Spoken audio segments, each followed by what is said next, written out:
May mga bagong bituin na magliliwanag sa Star Magic ngayong July 25, 2025.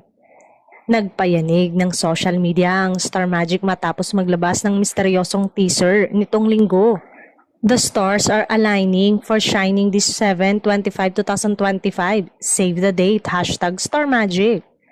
Kasabay ng post, agad na naging usap-usapan ang mga initials kung sino nga ba ito, ano ang pasabog na ihanda ng Star Magic. Star Magic at ang tradisyon ng grand launches. Hindi bago sa Star Magic ang pagpakilig at pagpasabog ng malalaking anunsyo. Sa nakalipas na mga taon, sila ang nagpasikat ng mga big names gaya ni Catherine Bernardo, Daniel Padilla at marami pang iba. Kada major reveal, inaasahan ng fans ang bagong henerasyon ng mga bituin na mangunguna sa TV, pelikula at digital platform. Ngayong 2025 tila naghahanda ang Star Magic na muling magpasimula ng bagong era sa showbiz sa pamamagitan ng kanilang teaser.